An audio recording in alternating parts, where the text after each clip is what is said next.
ആരോഗ്യം ജനങ്ങളുടെ അവകാശമോ അല്ലെങ്കിൽ അതൊരു ബിസിനസ് അവസരമോ? എന്താണ് കേരളത്തിൽ നടക്കുന്നത്? എത്ര കമ്പനീസ് ആണ് കേരളത്തിലത്തെ ഹോസ്പിറ്റലുകളിൽ ഇൻവെസ്റ്റ് ചെയ്തിരിക്കുന്നത്, അതും പ്രൈവറ്റ് സെക്ടേഴ്സിൽ? നിങ്ങൾ ആരെങ്കിലും ചിന്തിച്ചിട്ടുണ്ടോ ഇതിന്റെ പുറകിൽ എന്തെങ്കിലും കാര്യങ്ങളുണ്ടോ, അല്ലെങ്കിൽ എന്തുകൊണ്ടാണ് അവർ കേരളത്തിൽ തന്നെ ചൂസ് ചെയ്തത് എന്നും? കേരളത്തിലെ മാത്രമല്ല, ഇന്ത്യയിലെ ഒട്ടനവധി സംസ്ഥാനങ്ങളിൽ ഇവർ ഇൻവെസ്റ്റ് ചെയ്തിട്ടുണ്ട്. പക്ഷെങ്കിൽ ഇവിടെ മാത്രം ഒരു ഗ്രൂപ്പ് ഇൻവെസ്റ്റ് ചെയ്തിട്ടുണ്ട്, KKR ഗ്രൂപ്പ്. എന്താണ് KKR ഗ്രൂപ്പിന്റെ ദൗത്യം, അല്ലെങ്കിൽ അവർ എന്തുകൊണ്ടാണ് കേരളം ചൂസ് ചെയ്തത്? അതിന്റെ കാരണത്തിലേക്ക് വരാം. ഈ KKR ഗ്രൂപ്പ് എന്ന് പറഞ്ഞിട്ടുള്ളത് അമേരിക്കയിലത്തെ 1970 സ്റ്റാർട്ട് ചെയ്ത കമ്പനിയാണ്. ഇവരുടെ മെയിൻ ഇൻവെസ്റ്റിംഗ് എന്ന് പറയുന്നത് റിയൽ എസ്റ്റേറ്റ്, ഷെയർ മാർക്കറ്റിംഗ്, അതുപോലെയുള്ള ഇക്വിറ്റി ഫേംസ്, ഇതുപോലെയുള്ള കമ്പനീസിലാണ് അവർ ഷെയർ ചെയ്തിട്ടുള്ളത്. അതുപോലെ തന്നെ ഇവർ ഏറ്റവും വലിയ പ്രത്യേകത എന്താണെന്ന് വെച്ച് കഴിഞ്ഞാൽ, ഇപ്പോൾ നടന്ന അമേരിക്കയിലത്തെ പ്രസിഡന്റ് ഇലക്ഷന് ഡൊണാൾഡ് ട്രംപിന് വരെ ഫണ്ടിങ് ചെയ്തിട്ടുള്ള ഫേമസ് കമ്പനിയാണ് KKR. ഈ KKR കമ്പനി മെയിൻ ആയിട്ട് ഫോക്കസ് ചെയ്യുന്നത് പ്രോഫിറ്റ് മാക്സിമൈസ് ആണ്.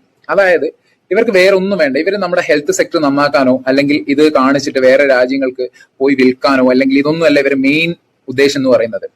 പ്രോഫിറ്റ് മാക്സിമൈസ് തന്നെയാണ്. നമ്മളുടെ അടുത്ത് നിന്ന് നമ്മളുടെ പണം ഊറ്റിയെടുക്കുക, അത് തന്നെയാണ് ഇവരുടെ മെയിൻ ലക്ഷ്യം. വേറെ അല്ലാതെ നമ്മളെ ചികിത്സിച്ച് അല്ലെങ്കിൽ നമ്മുടെ ഹെൽത്ത് ഇൻഡസ്ട്രിയിൽ വൻ ചേഞ്ചസ് കൊണ്ടുവന്നിട്ട് ഇവിടെ ഒന്നും സൃഷ്ടിക്കാനല്ല. ഇവരുടെ മെയിൻ ഉദ്ദേശം എന്ന് വെച്ച് കഴിഞ്ഞാൽ നമ്മുടെ അടുത്ത് എങ്ങനെയൊക്കെ നമ്മുടെ കയ്യിൽ നിന്ന് ക്യാഷ് ഊറ്റിയെടുക്കാം, അത് മാത്രമാണ് ഇവരുടെ ഫോക്കസ്. വേറെ ഒന്നിലേക്ക് പോകുന്നില്ല.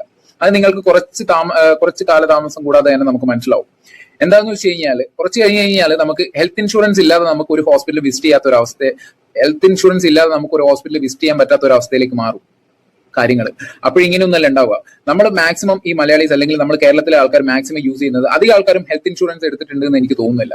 കുറച്ച് ആൾക്കാർ എടുത്തിട്ടുണ്ടെങ്കിൽ നല്ലത് തന്നെ. എടുക്കാത്ത ആൾക്കാർ മാക്സിമം ആയിട്ട് പാവപ്പെട്ട ആൾക്കാരൊക്കെ ഉണ്ടാവും. അപ്പൊ അവരൊക്കെ മാക്സിമം യൂസ് ചെയ്യുന്നത് സർക്കാർ ഹോസ്പിറ്റലുകളാണ്, അല്ലെങ്കിൽ പ്രൈവറ്റ് ഹോസ്പിറ്റലുകൾ യൂസ് ചെയ്യുന്ന ആൾക്കാരുണ്ട്. അപ്പൊ ഇവരെന്താ മെയിൻ ആയിട്ട് ചെയ്യുന്നതെന്ന് വെച്ച് കഴിഞ്ഞാൽ, ഓൺ ക്യാഷ് ആണ്. ക്യാഷ് കൊടുത്തിട്ട് ട്രീറ്റ്മെന്റ് വാങ്ങുന്ന രീതിയാണ് കൂടുതലായിട്ട് കേരളത്തിലെ ആൾക്കാരുടെ അടുത്ത് കണ്ടുവരുന്നത്.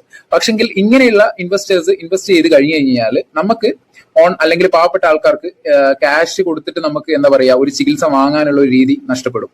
നമുക്ക് കൂടുതലായിട്ട് ഇൻഷുറൻസിനെ ഉപയോഗിക്കേണ്ടതായിട്ട് വരും. അപ്പം ഇൻഷുറൻസ് തകൃതിയായിട്ട് വളരും. അപ്പം ഒരു ചെറിയ അല്ലെങ്കിൽ എന്തെങ്കിലും ഒരു ചെറിയ കാരണത്തിന് വരെ നമ്മൾ ഇൻഷുറൻസ് യൂസ് ചെയ്യേണ്ട അവസ്ഥയാവും. ഇപ്പൊ എന്തെങ്കിലും ഒരു ചെറിയ രോഗത്തിന് അല്ലെങ്കിൽ നമ്മൾ ജനിച്ചപ്പോൾ തൊട്ടിട്ട് നമ്മൾ ഇൻഷുറൻസ് അടക്കേണ്ട ഒരു ഇതിലേക്ക് നമ്മളെ ജീവിതം കൊണ്ടുപോകും. മനസ്സിലായോ? നമ്മൾ ഇനി തൊട്ടിട്ട് നമ്മൾ ജനിച്ചു കഴിഞ്ഞ് കഴിഞ്ഞാൽ, ഒരു ഏജ് കഴിഞ്ഞ് കഴിഞ്ഞാൽ, ഒരു 18 വയസ്സോ അല്ലെങ്കിൽ ഒരു 20 25 വയസ്സ് കഴിഞ്ഞ് കഴിഞ്ഞാൽ നമ്മൾ ഇൻഷുറൻസ് എടുക്കേണ്ടതായിട്ടുള്ള അവസ്ഥ വരും. അപ്പം ഈ രീതിയിലേക്ക് നമ്മുടെ ഹെൽത്ത് സെക്ടർ മാറിക്കൊണ്ടിരിക്കുകയാണ്. അപ്പൊ ഇതെല്ലാവരും അറിഞ്ഞിരിക്കണം. ഇതിന്റെ ഫുൾ വേർഷൻ വീഡിയോ യൂട്യൂബിൽ അപ്ലോഡ് ചെയ്തിട്ടുണ്ട്. വേണ്ടവർക്ക് അതിൽ പോയി കാണാവുന്നതാണ്.